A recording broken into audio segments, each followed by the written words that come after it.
Mira, pero ven acá, no se metan para acá.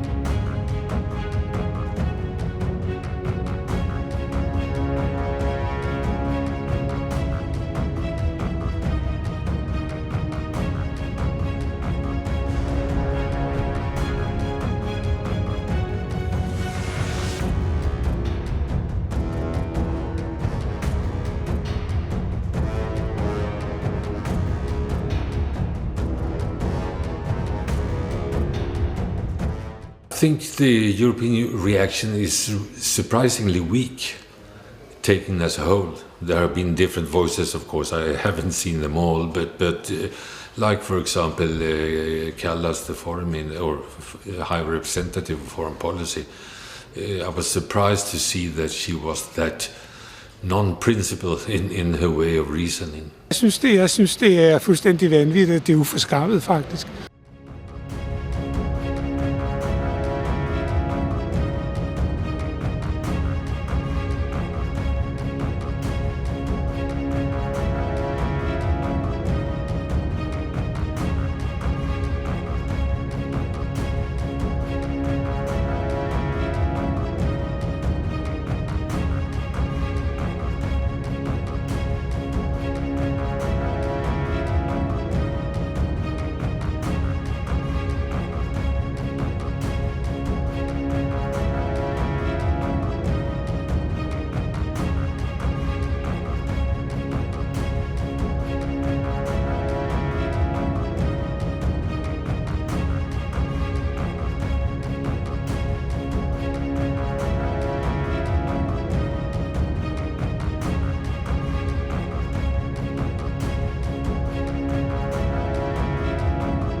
Taking control of Greenland militarily would be very easy for the United States.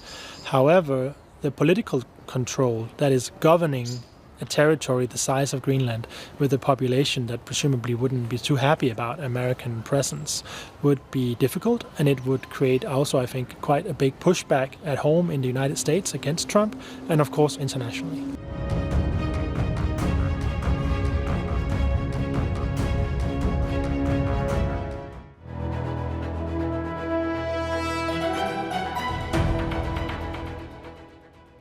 Denmark's Prime Minister Mette Frederiksen has urged US President Donald Trump to stop what she called threats over Greenland, saying the idea of taking over the island is unrealistic. Donald Trump says the United States absolutely needs Greenland for national security, calling it a highly strategic location. He claims the region is crowded with Russian and Chinese ships, arguing that American control is necessary to protect US security interests. The island already hosts a major US military installation, Pituffik Space Base, which plays a key role in missile warning and space surveillance. Denmark and Greenland have long cooperated with Washington on defense. But Greenland's leaders have made one thing clear: the island is not for sale. Officials have called annexation talk disrespectful and emphasized Greenland's right to self-determination. Denmark's ambassador to Washington says allies must respect borders, warning that cooperation, not coercion, is how Arctic security should be handled.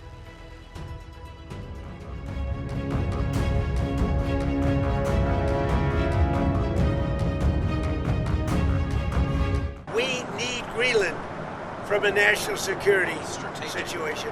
It's so strategic. Right now, Greenland is covered with Russian and Chinese ships all over the place. We need Greenland from the standpoint of national security. And Denmark is not going to be able to do it, I can tell you. You know what Denmark did recently to boost up security in Greenland? They added one more dog sled.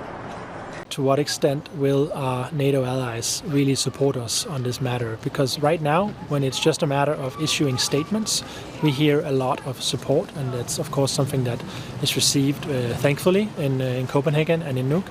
The question is, if there was an actual military operation, would some of these other European countries be reluctant to criticize Trump, given that they also have other security interests, not least in relation to Russia, and might value better relations with the Americans higher than the need to come to Denmark's defense here?